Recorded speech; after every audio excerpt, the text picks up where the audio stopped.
Muy bien, entonces, como ya les había mencionado en el video anterior, necesitamos para seguir avanzando en el curso aprender a utilizar lo que son los gráficos para determinar el factor de compresibilidad. Entonces vamos a dar un vistazo rápido a esto. De cualquier forma voy a subir toda la información a la aplicación para que esté ahí disponible. Entonces, bueno, el factor de compresibilidad pues es la medida de la desviación del comportamiento del gas ideal. Entonces, como esta definición lo dice, se refiere a que con este factor podemos corregir hasta cierto punto lo que se desvía la magnitud de los parámetros que determinamos mediante el uso de la ecuación del gas ideal. Entonces, para esto necesitamos conocer diferentes relaciones o ecuaciones matemáticas que nos ayudan a determinar esto, que son las siguientes. En este caso podemos ver que el factor de compresibilidad, que se representa por la letra Z, se relaciona con parámetros como la presión, como el volumen específico, la constante de los gases y la temperatura. Pueden relacionarse de diferentes formas, como lo vemos en estas tres diferentes ecuaciones. Entonces, mediante estas ecuaciones es que lo podemos determinar y lo podemos utilizar para determinar otras propiedades termodinámicas. Entonces, también es importante saber que los gases se comportan de manera diferente a una temperatura y presión determinadas, pero se comportan de la misma manera a temperaturas y presiones normalizadas respecto de sus temperaturas y presiones críticas.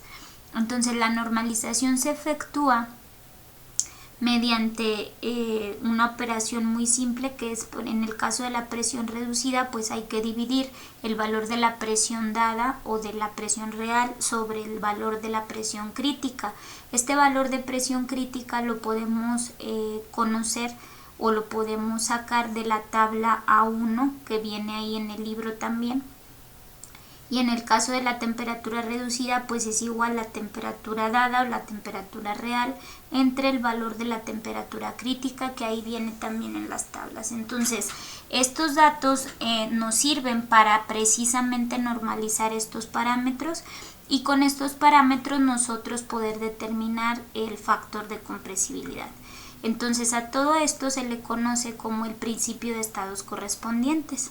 Entonces, con un valor de presión reducida y temperatura reducida podemos obtener el factor de compresibilidad, que nos dice que este sería el mismo para todo, o aproximadamente el mismo para todos los gases. Este factor de compresibilidad es el mismo siempre y cuando estemos o nos refiramos que está a la misma presión y temperatura reducida. Entonces, este factor de compresibilidad se determina con el uso de estos gráficos que vienen también ahí en su libro.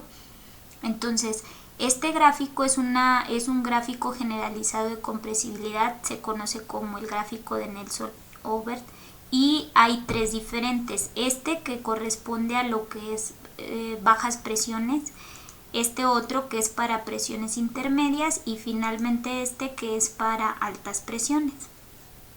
En el libro los gráficos vienen un poco, debido al tamaño, están un poco borrosos, por lo que yo me di a la tarea de buscar otros en los que fuera un poquito más fácil hacer la lectura de este factor de compresibilidad. Entonces, este material, como ya les dije, pues se los voy a dejar ahí en la aplicación para que lo revisen con más detalle. Y ahorita lo que voy a hacer es que voy a minimizar esto para abrir estos archivos que les menciono. Les decía que me di a la tarea de buscar y los tengo aquí en PDF. También igual se los voy a compartir.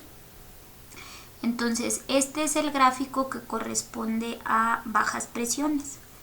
Entonces vamos a irnos familiarizando un poquito más con los datos que aquí nos representa. Entonces, lo primero es identificar la información que nos da. en el eje X tenemos lo que son los valores de presión reducida, en el eje Y tenemos los valores del factor de compresibilidad y tenemos otras líneas en la gráfica que si vemos estas que van en esta dirección que estoy marcando aquí con el cursor, nos dice el gráfico que corresponden a las líneas de temperatura reducida. Y si se fijan, hay otras líneas que son perpendiculares a estas, que son aquí estas que estoy marcando con el cursor. Y estas líneas, corresponden a lo que es el volumen reducido. Entonces, ¿cómo es que mediante estos gráficos podemos determinar el factor de compresibilidad? Bueno, pues siempre tenemos que contar con dos valores, ya sea presión reducida y temperatura reducida, o presión reducida y volumen reducido, o volumen reducido y temperatura reducida, pero siempre necesitamos dos valores. ¿Por qué? Porque el factor de compresibilidad está dado por la intersección de dos líneas que corresponden ya sea a la de presión o a la de temperatura o a la de volumen. Entonces vamos a hacer un ejemplito con datos, o sea, nada más como para practicar el uso de las tablas. Entonces vamos a suponer que ya hicimos el cálculo de la presión reducida y de la temperatura reducida y que obtuvimos una presión reducida de 0.45. Entonces lo primero que hay que hacer es identificar ese valor en el eje X.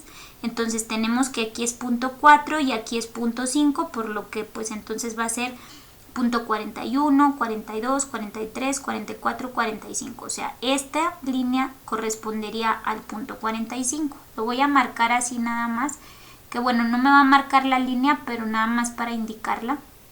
Entonces toda esta línea corresponde al valor de presión reducida de 0.45. Lo que nosotros necesitamos es otro dato, ya sea de temperatura o de volumen, para ver la intersección con esta línea. Y esa intersección es la que nos va a definir en el eje Y el factor de compresibilidad. Entonces supongamos que tenemos un valor de temperatura reducida, digamos de... bueno, aquí sería 0.9, aquí sería 0.95 y aquí sería 1, ¿verdad? Entonces digamos que tenemos una temperatura o un valor de temperatura reducida de 1, que sería esta línea que está aquí. Entonces vamos a seguir esta línea y vamos a verificar dónde se intersecta o dónde es la intersección con la línea de presión reducida de 0.45. Entonces si se fijan, esa intersección va a ser aproximadamente aquí. Entonces ese punto de intersección que está aquí marcado por ese punto azul y esa flecha, ese lo vamos a trasladar hasta el eje Y, que va a ser aquí, ¿sí? Ahí lo voy a dejar nada más indicado. Entonces si aquí es el valor que corresponde al factor de compresibilidad, pues ya nada más hay que identificar qué valor exactamente es. Entonces tenemos que aquí para el factor de compresibilidad, pues este es 0.8 y este es 0.9. Entonces si cada línea es una décima, pues entonces vemos que si aquí es 0.8, aquí sería 0.81, 0.82, 0.83. Entonces con esa presión reducida de 0.45 y con un valor de temperatura reducida de 1, entonces decimos que el factor Z o el factor de compresibilidad es igual a 0.83. Y esa sería la forma de determinarlo. Así como determinamos con estos dos valores, pues podemos determinarlo con diferentes. O sea, digamos que tenemos 0.3, que sería esta línea, y que tengamos de presión reducida el 0.3 y que tengamos a lo mejor 0.9 de temperatura reducida. Entonces nos vamos hacia acá, tenemos la intersección que sería más o menos aquí, nos vamos al eje Y entonces decimos ok, es 0.83 o 0.84, etcétera, ¿no? Entonces esa sería la forma.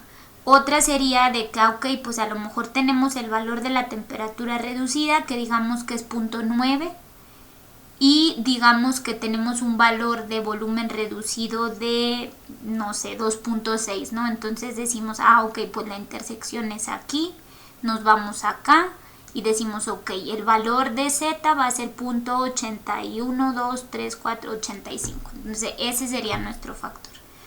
Entonces, espero que con esto haya quedado un poquito más claro el cómo utilizar estos gráficos. Entonces, este es para bajas presiones, como ya les mencioné, pero sería exactamente lo mismo para el gráfico de presiones intermedias o el gráfico de altas presiones, ¿no? Entonces es lo mismo. Si se fijan, aquí tenemos presión reducida, tenemos las líneas de volumen, tenemos las líneas de temperatura que están acá. Entonces es igual, necesitamos dos datos para ver la intersección y luego la trasladamos al eje Y es así como determinamos ese factor de compresibilidad, ¿sí? Entonces, como les decía, espero que con esto quede un poquito más claro cómo utilizar estos gráficos, ya que los vamos a estar utilizando en el resto de la solución de problemas. Y de cualquier forma, pues estamos pendientes por si tienen dudas, necesitan alguna aclaración, pues aquí vamos a estar para aclararlas, ¿ok?